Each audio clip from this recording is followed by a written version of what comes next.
I heard about this event, the first event, and I was excited about it because I have a lot of comedian friends who get in front of people and they're really confident and they're really explosive. And I always considered myself a talker, so I thought, what better time to spill my beans than a night like this? So I realized it was a categorical thing, and so tradition was the topic. And so I started racking my brain about my family, and it's kind of where you go instantly when you think about tradition. And I started to think, wow, my family doesn't have any traditions. And I was thinking, this year I played video games with my brothers, and we had some turkey, and we drank some wine, and we went to bed at 11:30, and everyone woke up, and it was fun, and it was fine. But what's a tradition in that? And then I started thinking way back when I was a kid.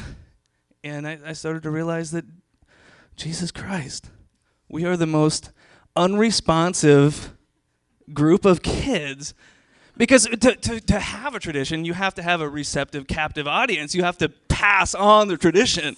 And I didn't realize that there were some low balls being lobbed at us from the time we were born up until we were cognizant adults.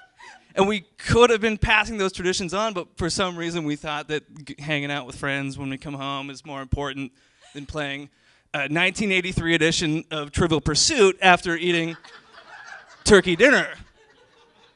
And, okay, in my defense, when we were kids, the odds were stacked against us. My 80-year-old grandmother is probably going to nail a few more about the Nixon era than we might.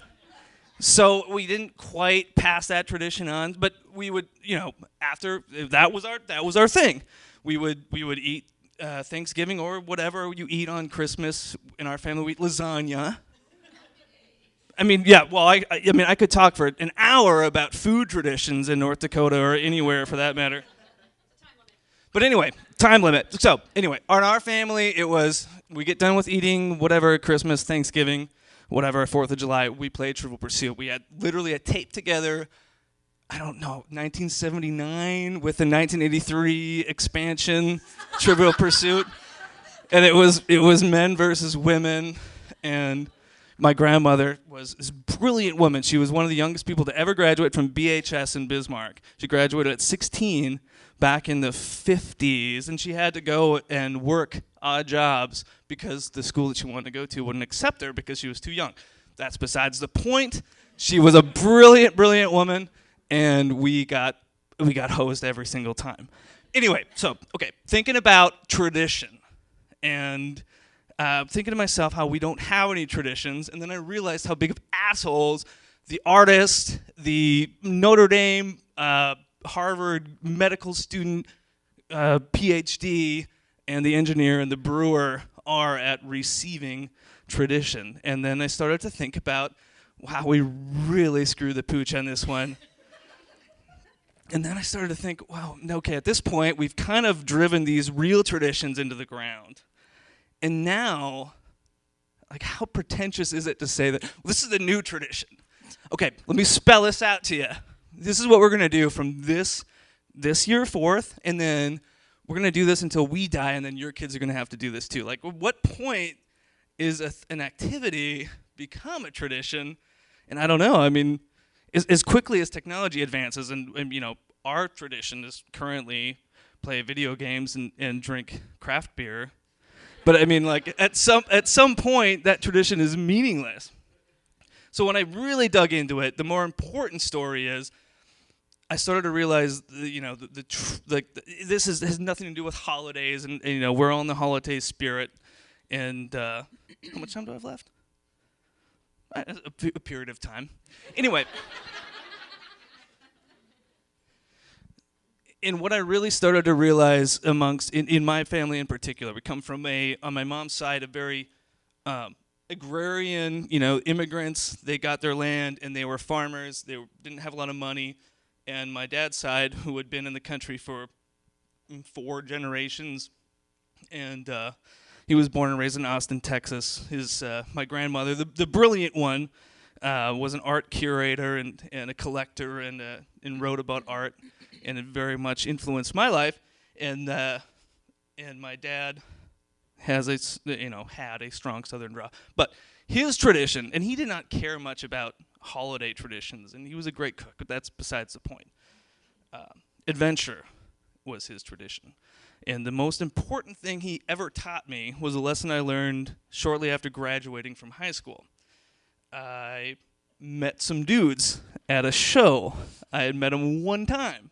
And they said, hey, we bought this old van. It's a 1983 Econoline, and we restored it. We're going to drive it from Williston, North Dakota to Southern California and then back.